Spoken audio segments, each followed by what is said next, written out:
Thank you so much for joining me today.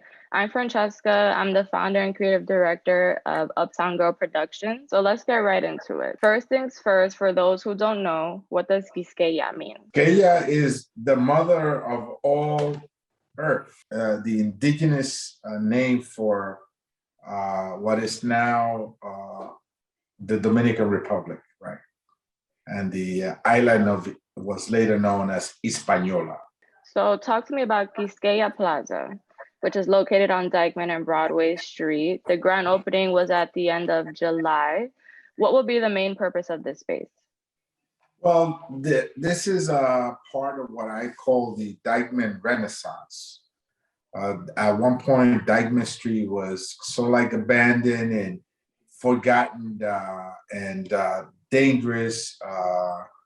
And a lot of the entrepreneurs and the business folks in our community took it upon themselves to establish their businesses there and invested in the area. So the Dykeman Plaza is so like the culmination of that renaissance of Dykeman.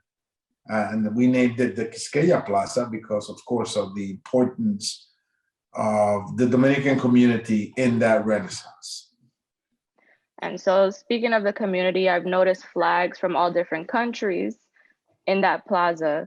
So, talk to me about the importance of diversity and inclusivity in Uptown. Well, Uptown has long been a neighborhood that has welcomed immigrants from all over the world.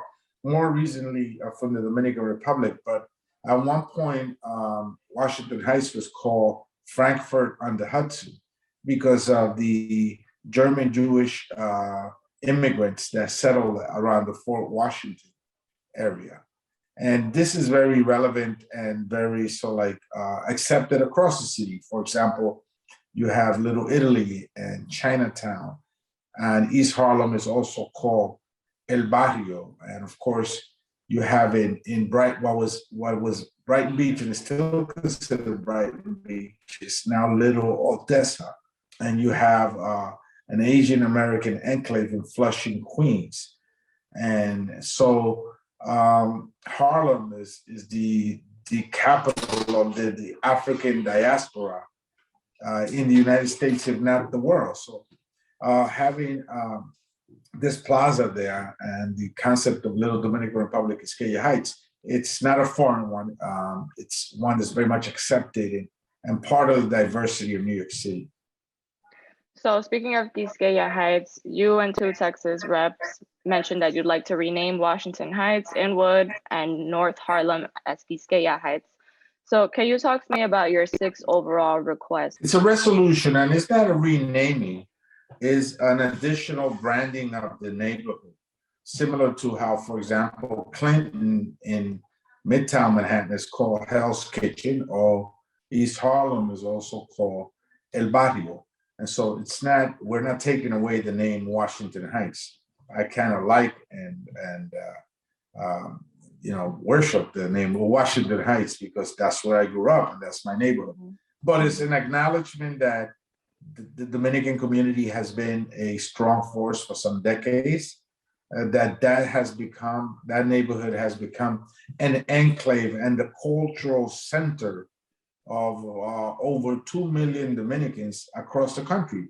Anywhere that you go, whether it's Haverstraw, New York, or Lawrence, Massachusetts, or Providence, Rhode Island, or Allentown, Pennsylvania, or anywhere that you go across the country, Danbury or Waterbury, Connecticut, where there are Dominicans, they will tell you that they either lived here, they have a relative here, they know somebody here, and it is sort of like the center, the lung, the heart of the Dominican community across the United States, culturally, in terms of the economics, politically, and otherwise. It has become the center of that community, and as such, we feel that it's fitting to acknowledge that by, in addition to Washington Heights, calling it a Little Dominican Republic, Quisqueya Heights, similar to what the Haitian community has in Flatbush, Queens, and Flatbush, Brooklyn. So Washington Heights is clearly very close to my heart as well. I was born and raised here. I started Uptown Girl Productions because of all the changes that are occurring in our neighborhood. So I noticed also in the resolution that you're speaking about opposing the rebranding to Wahi, supporting the fight against gentrification. And there's a lot of controversy about the co-naming, now that I know it's a co-naming of Quisqueya Heights, because people think that it's a renaming. And so we're so attached to the name Washington Heights. So can you just clear that up for us a bit? What would you say to those who are against the co-naming, now that we know it's a co-naming? Well, that is very much a part and parcel of New York City, and that it acknowledges diversity, and it doesn't, we don't sort of like adhere to the cancel culture, which is, we're here, we have contributed. Of course, Harlem is diverse, but it's Harlem, right? Of course, El Barrio and Chinatown are very diverse. We acknowledge that diversity, and we think that diversity has strengthened the neighborhood, and that the current community, as we know it, wouldn't be where it is. For me, for example, I remember how Irish immigrants that were around back when I came to Washington Heights in 1964 were instrumental to me. They embraced many of us. So did the Jewish community. They got us jobs. They made us, and the Puerto Rican community, most of the superintendents were Puerto Rican, and bodega owners were Puerto Ricans, and they allowed us to come in and be part of this neighborhood. So we are acknowledging our success is very much rooted in the presence of those diverse community. It doesn't cancel or erase any of them. I think it strengthens them. But to say that we don't exist, that we are invisible. For example, you take the death of Johnny Ventura this past week, an icon in Dominican culture and in merengue. The New York Times referred to him as the Elvis Presley of merengue, because he himself said that some of his moves, dance moves, he borrowed from Elvis Presley. If anybody saw the kind of impact that death had in our community in Washington Heights, you will know firsthand, the importance of this community vis-a-vis the Dominican Republic. And to not acknowledge that will be a travesty.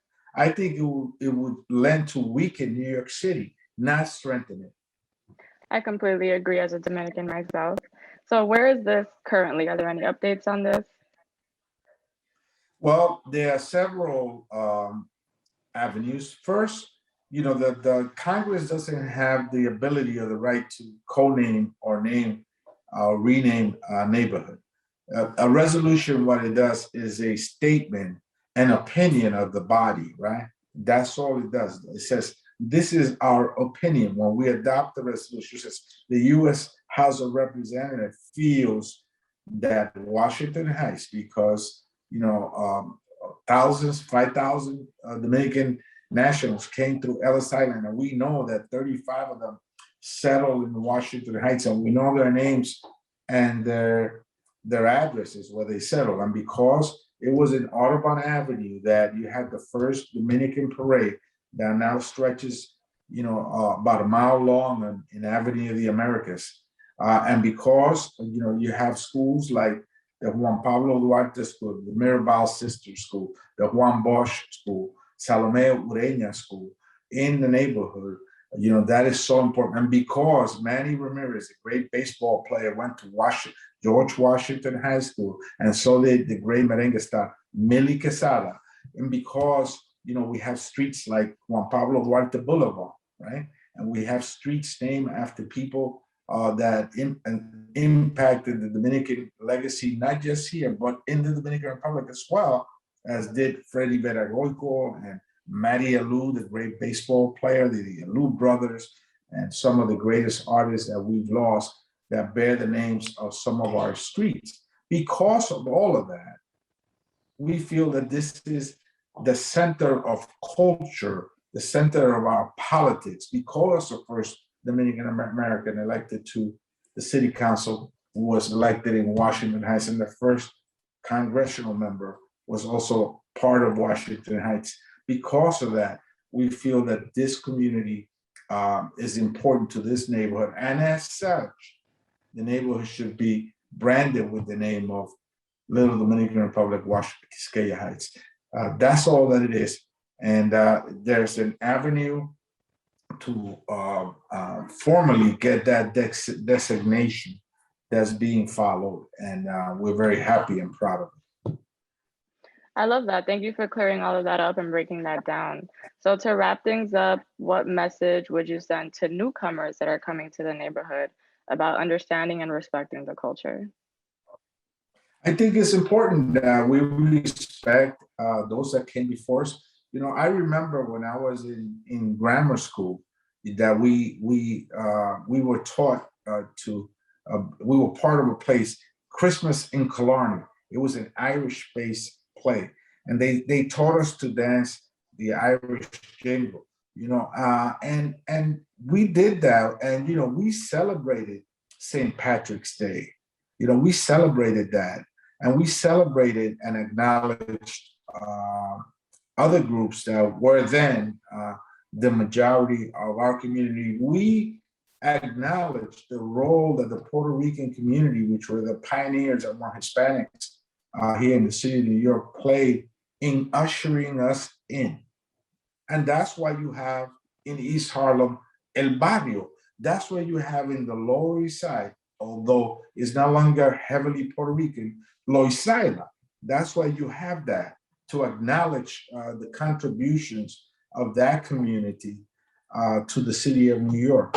And there is no reason why being 1 million strong in the city of New York and making and Washington Heights being the sort of like the center of culture for the Dominican American community in New York City, that should not happen. And we're very happy to share that with everybody else. This is not mutually exclusive. This is not cancel culture. No one is erasing anybody's contributions. There will be voices that will come up in any debate that came up in the Quisqueya Plaza debate, that will come up in this one, and that will continue to come up because that is who they are. But we know that they are not the majority. They are in fact the minority. Yes, thank you so much for taking the time to talk to me today. I really appreciate it.